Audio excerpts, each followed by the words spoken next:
The Other Side podcast's mission is to discuss important cultural and social issues relating to race, culture, gender, and equality.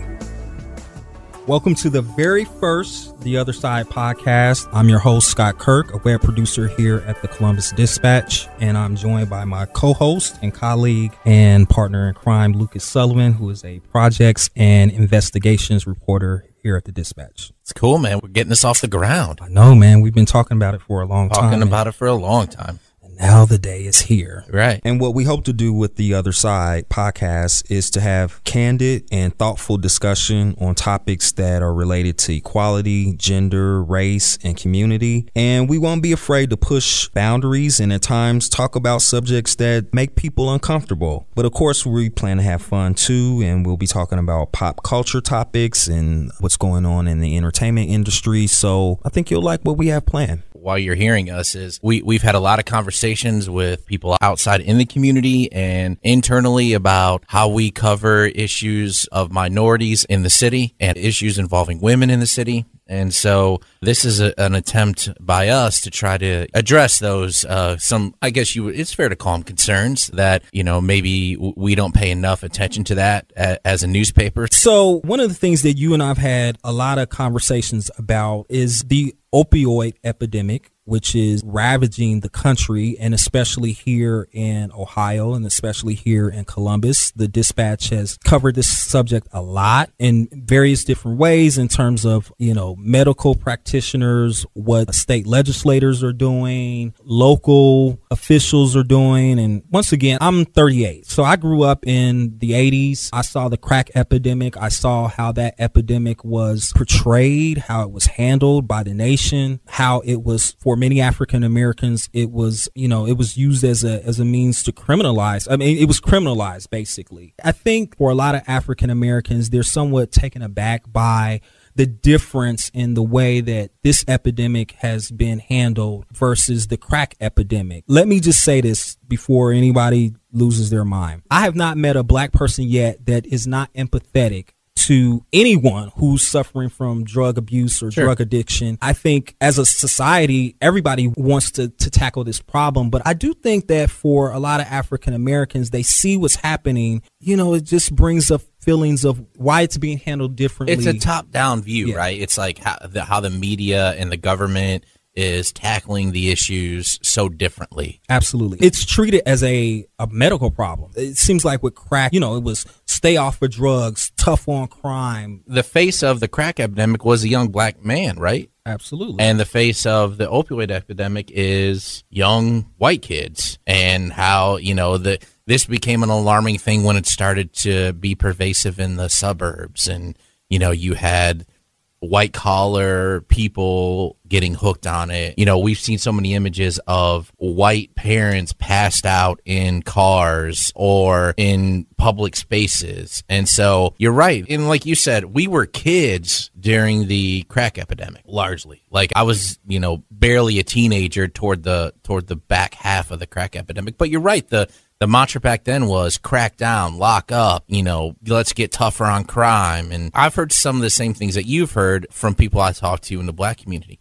My only perspective to kind of not push back on that, but to say is the crack epidemic seemed more violent to me. And I don't know if that's fair. I haven't looked at all the numbers to back it up. But you had these deadly mass shootings like in Florida and Miami and L.A. And it was in broad daylight. And you saw people getting gunned down. And you haven't seen that with the opioid epidemic because it started in the pharmacies. Right. Because people were able to just go into a pharmacy and get it in a safer way, whereas crack had to be dealt on a street corner. On the streets, on the underground kind of. So I think that's why you didn't see it. But the only thing that I say in that regard is that the big difference to me between the crack and the opioid explosion was the crack, there was so much violence. And with the opioid, it was just the rise in overdose deaths, that the drug was taking out people. And when it was crack, it was, the violence that you saw. I don't know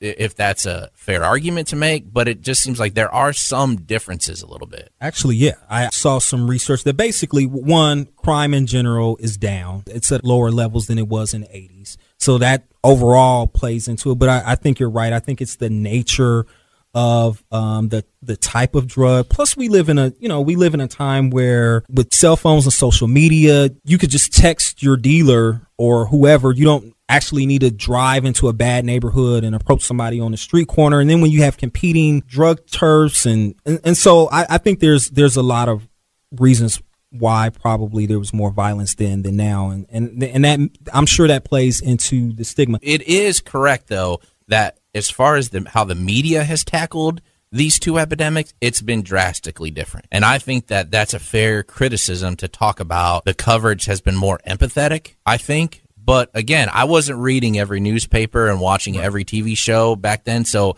I can say that, in a vacuum. But it does seem, and I know from talking to people in the black community, there's some legitimate anger and frustration about that. And so we've talked about internally, well, so how do we cover it? Like what do you want us to do for those who criticize us about that? Like, how do you want us to cover it? Because as you said, on a human level, we all want this to stop. Like, we want this epidemic to go away. But at the same time, in covering it, how do you make it more of a fairer or more, closely resembling? I don't know. And it's hard for us to, we don't go back as media members. We don't go back a lot. We don't study historically how things are covered. We cover it in the moment. Right. And we cover it how people are telling us, giving their reaction and the data. Like, the way we cover things, it's not a reactive approach. We're trying to be proactive and figure out how to fix it and cover it in a way that helps solve the problem. Right. I agree. I mean, obviously, you can't go back and take back the coverage from 20 years ago. That is what it is.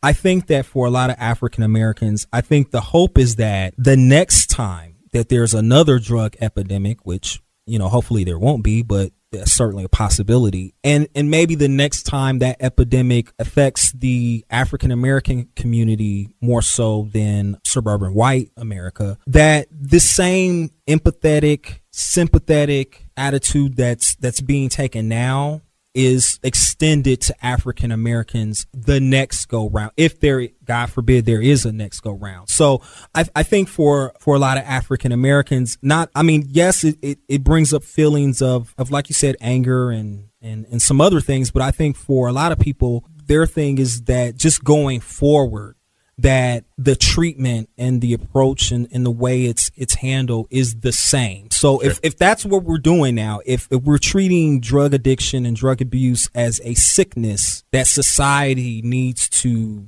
remedy versus treating it as a criminal thing that we just lock them up and give tougher sentences for drug sales, and then I think that then it's probably going to be an issue. Right. I just want to read this really quick. This is from the Washington Post, and the author's name is Ed Stelzer, and he's actually a pastor who wrote a column saying how his opinion has changed since the crack epidemic, because he was one of those people that was one of the tough on crime people, and so now he's taken a more sympathetic approach. And this is what he said, I quote, "First, crack cocaine was perceived as a threat to American society. Second, the period was characterized as anti-drug extremism. Americans were consumed with disgust and fear of the drug rather than the concern for the people who had become ensnared in it. Instead of getting rid of a drug, we tried to get rid of the people. We made groups, constructed labels, and tried to do everything we could to separate what we perceive as the clean from the unclean, in many cases, the white from the black." So I'm not saying that racism is, the underlying reason for all of this, but I do think that the next time going forward, the media, the country, our faith-based leaders, I just hope that they remember this moment. Sure. That is a very fair critique of how so far it's been handled compared to how the crack epidemic was handled. I mean, that's dead on. So let's change gears a little bit and talk about the Me Too movement. Joining us, we have Mindy McFann, who is the founder of Hear Jane Roar, which is an organization that she started by inviting women to come to her home and tell their stories of overcoming sexism and sexual assault and racism, as well as the glass ceiling. Thanks for joining us today, Mindy. Thanks for having me. Obviously, the Me Too movement has exploded across the country, and you have women who have been going public with their stories of sexual harassment and, in some cases, sexual assault. And so Lucas and I, we were kind of wondering what you think in terms of, do you think that it's really having an effect in terms of changing the way men relate to women and their behavior? I certainly hope so, and I don't say that at all to denigrate men. It's just we've lived in a world where women have been thought to be, the word hysterical has its origins in our bodies. So we were written off a long time ago as telling our truth as we are being hysterical or other adjectives that meant don't believe them. So that was like the status quo. And so you grow up learning not to tell the truth, because the reaction to the truth will not be pleasant. So men have grown up with that same indoctrination that women are not to be believed. They exaggerate. It's not true necessarily. And what we have hoped through the storytelling is that it breeds a familiarity, that if you hear enough women's stories, not necessarily about abuse, they could be about anything, it makes us three-dimensional, and it makes it much harder to say, I don't believe it, when it's your sister talking, when it's your neighbor talking, when it's your coworker, when it's your mother, when it's your aunt. It puts a different face on it, and it's hard to say, she's exaggerating. So one of the things that some men are trying to navigate since all of this kind of came out is, I think some men are not clear on, obviously there may be a little hypersensitive in the sense that obviously they don't want to do anything that could even possibly be misunderstood or misconstrued or be offensive to a woman, maybe a woman they work with or they just kind of casually know. And so I think in my conversations with some of the men I know, a lot of guys whose intentions certainly were not to be offensive or harass a woman, but maybe they just wanted to express interest. Maybe they just wanted to compliment the woman. And in some cases, it was inappropriate or it was too much. What's your advice? What advice would you give a man who wants to stay on the right side of this issue? I have true empathy for that, not just because of the issue, but I have 3 sons, and I certainly think they are wonderful people. I was made very aware how sensitive and how difficult this was for men to navigate when I was talking to a young guy who is gay, and he was worried and thinking about his past. Has he ever been inappropriate or offensive to a woman? And I thought, now, if he's concerned, this must be a huge issue for a lot of men to try to navigate. I think with great freedom comes great responsibility, and I think we hit a time in history which I could not begin to pinpoint when it was all about freedom, and people kind of left out the responsibility half of it. I say this, and I'm going to speak to this not only through the eyes of Hear Jane Rohr, but I'm also an etiquette teacher. And what I tell the people I teach etiquette to, or the kids, is that manners is just organized kindness. I think it's very hard to handle freedom when you leave out all the rules. I think all men have to question basically is, am I being a gentleman? And that shouldn't be based on a woman's behavior. It doesn't matter what the woman's doing. It doesn't matter how she's dressed. It doesn't matter how she's behaving.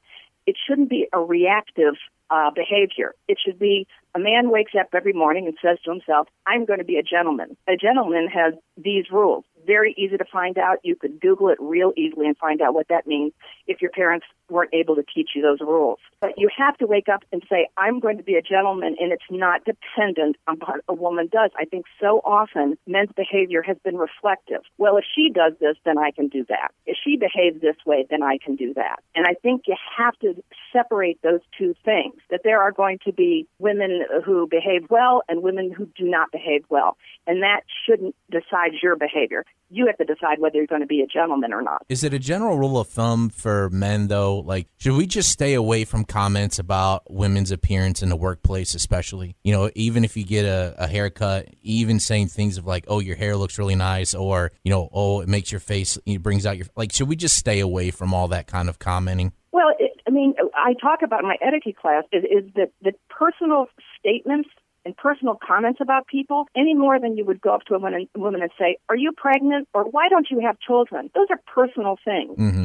It's not appropriate to make personal comments about somebody who's not a personal part of your life, i.e. somebody you live with or a relative. So to go to work and talk to somebody about something personal about them isn't appropriate. And so there is a line to be drawn. The idea that women need to hear that to feel good about themselves is a misnomer. I would much rather have somebody come to work and say, you did a really good job. I like the way you handled that, than to tell me I have pretty shoes on. But I think everything got blurred because with the freedom of not having rules, as we did 100 years ago, whatever, nothing replaced it. And so it left everybody kind of floundering, and everything got mixed in. How do I behave at home? How do I behave at work? I dress casually here. Do I still have to act like I'm not dressed up? I mean, all of those kind of things. And I think we have to have those guidelines because otherwise people get confused. I have another question for you. I have 2 girls, and they're 9 and 7. And I grew up with brothers.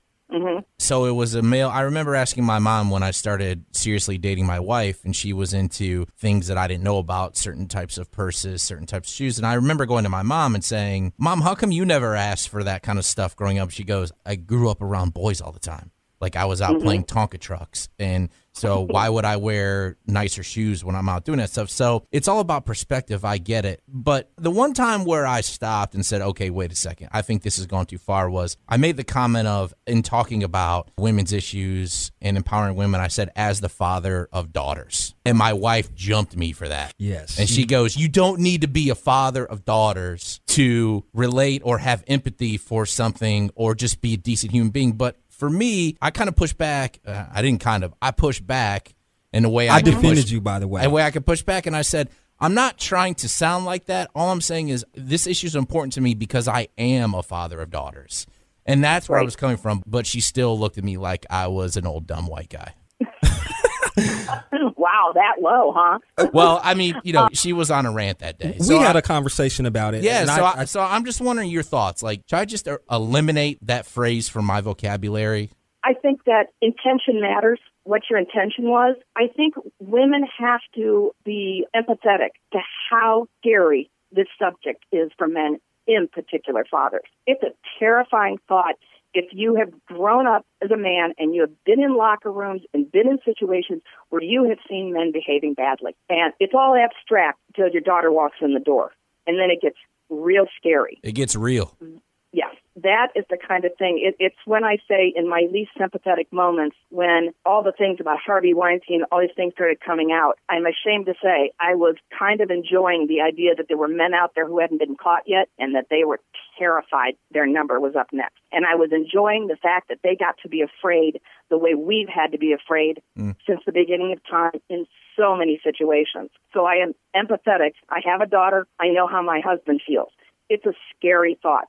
So I don't know that there's a right way to be a father or a right way to talk about that. I know there's a right way to make a daughter think that it is never okay for somebody to speak in a way that makes her uncomfortable. It is never okay for somebody to lay one hand on her unless she says okay, and it's very clear. I think it's a very important thing for a father to send a message to a daughter that you are a standalone person, and I respect you, and everybody around you should respect you. And I think daughters learn that they watch the way you treat your wife. They watch the way you treat them. They watch what you think is okay and don't think is okay. But I can't help not feel empathy because you're dealing in the abstract. I mean, as scary as it is, it's not happening to you. I mean, I can understand racism on a huge level, but I can't understand it because I've never had a cop pull me over. So it's a different kind of thing. It makes me want to scream and cry, but I've never walked the walk. And so it's always going to be a little abstract to me, just like anything to do with how women are so afraid. The level and depth of it is going to be a little abstract. So to say every man is going to say the right thing every time, well, that's not going to happen. Let's talk about fathers and sons for a second. Uh-huh. I remember being a teenage boy, and we didn't talk a lot about sex in my household, and I never got the birds and the bees talk, and so it wasn't something that was in my face at all. But I remember hanging around my friends, and at a certain age, it starts to get talked about, are you still a virgin? Or have you touched a girl? Have you seen a girl naked? It becomes something that you talk about among your friends. And I think for me, looking back on it and having some perspective now, I wish someone would have taken me aside, another man, and said, stop it with that stuff. And you need to realize, what girls are going through, and they don't feel the same way, and they're not having those same discussions, and set some boundaries. But I don't think fathers are having that discussion with their sons, because I think that's where it has to come from. And I wonder if you agree. Absolutely, it matters. Yeah, absolutely. Thank you for your honesty, because I think that is hugely important to honestly talk about these things. And of course, fathers have to raise their sons. You can't slap your wife on the butt and then tell your son to respect women. It's just not going to happen. The example you set with how you treat your wife is huge for your son and your daughter. Absolutely. Do these conversations have to happen? Yes. They have to happen daughter to daughter, father to son, mother to son. It's one of the reasons the storytelling for Here Jane was our step-off point. It was the talking, because you got to tell the story over and over and over again, and louder and louder and louder, and have as many possible people to hear it, because then the conversation becomes normalized to have. And hopefully with that, the education and the awareness and all those kind of things, it's not a secret anymore. It's just what people talk about, and it becomes real. So you can say to your son, it's a perfectly normal conversation to have. We don't treat women like that. We don't talk about women on TV. We don't objectify them. It's a conversation you should have from the second a child is born. And Scott, I don't know if you feel this way or if you've experienced this too, but I know when talking amongst my friends, when a friend gets engaged and you're close with that friend, that buddy, at some point you have a conversation of, is she a virgin? Mm-hmm. And then the conversation is, are you a virgin? Wait a minute, with my friends? I already know that. I'm saying that ship has sailed along. No, I'm saying that you have that conversation, and when guys talk about it, they want their wife to be this like pure virgin type thing in their 30s and 40s. But for men, I'm talking like when you get married for the first time. But for men, it's like if you were a virgin and you're getting married, your buddies are saying, "What's wrong with you?" It's a complete double standard. But I think it's because we're not having those conversations. We kind of make men feel ashamed if they're virgins by the time they're in their 20s. And until those conversations change, or those conversations happen more, and it's okay, then it's not going to change as much. I don't know. I think that's one of the areas where we as men, we really need to work on that part of it. We need to start with little boys and little girls. I grew up in a single-parent household. I mean, my father's been involved in my whole life, but in my younger years, I grew up in a house with my grandmother, my aunt, and my mother. And I think the way I relate to women and I look at women, a lot of that comes from them teaching me how to treat women the way that they expected to be treated. And so I think, so you need moms who tell their sons, make sure you respect women, make sure you do this, as well as fathers. But I think a lot of times, like you said, most dads encourage it's part of masculinity, this alpha masculinity. Yeah. You're supposed to get as many women, sleep with as many women as you possibly can. Yeah. You brought up a good point with boys, because I've had this happen in the last month. And it's happened many times where one of my friends, they have a son, and within the first 3 minutes talking about him, they're talking about the size of his genitals. Yep. Wow. Like he was born with whatever, and it sounds ridiculous to say that out loud. But when you're having those conversations with your friends over beers or whatever, it just gets a laugh, or it's kind of like an attaboy. Right. I really think you've hit on something that's incredibly important, that sexism damages everyone. Sexism is horrible for women, but it has huge repercussions to men, too, because it makes men be something, I can only speak to the men in my life, they don't want to be. My sons don't want to be overbearing or all-powerful or in charge of everything. But you're right, society puts a lot of pressure on men to make a lot of money, drive the car, be excellent in bed, just be all-doing and never cry and never be upset and all those kind of things. It is, I think, a result of sexism. This is what happens to men also, and it's horrible. It's horrible. It's why men die of heart attacks. It's a horrible process for everybody. And I agree with you wholeheartedly. With sexism or racism, to me, the only answer is every single one of us has to be brave. We have to step out of what we're used to. We have to step out of what's more comfortable to do and do the right thing. And doing the right thing is not easy. That doesn't mean you shouldn't do it. I'm not saying everybody has to be Gloria Steinem or Martin Luther King. Everybody has to do something. You have to be part of that process to any degree you can. If that's talking to your son, if that's being in a locker room saying, hey, that's not cool with me, stop this conversation, I'm out. When somebody says something inappropriate, you say, that makes me really uncomfortable. Whatever it is, you have to contribute to the change. Mindy, I just have one more question for you. First of all, do you see this issue as there's a spectrum of offenses, and do you think that the response should be proportionate to the offense? So, for example, you have things from, something as simple as maybe someone makes a comment all the way to allegations of rape. And obviously, we're not talking about anything physical or violent or anything like that. For instance, so if a man makes an inappropriate comment to a female coworker, should he be fired? Or should he just simply be reprimanded? Should he receive a stern talk? Or do you think that in every case, it should be the most extreme reaction? I think we have to allow for a learning curve, and we have to allow for ignorance, and we have to allow for people's humanity. I would hope if a guy, and it matters the degree, it matters that if somebody wants to grab me as opposed to somebody who says, you have nice legs, say. I think since we are all part of this, I think women have to also learn to say, please don't talk to me like that. I think 90% of men, if you said, please don't talk to me like that, would stop dead in their tracks. It's something women have to learn to do, is to stand up for themselves. And you don't scream at somebody. You don't swear at them. You don't try to degrade them as men. You just say, that's not okay with me. Stop it. That's all. And I think that will stop a lot of men and teach them. And that's much better than humiliating somebody.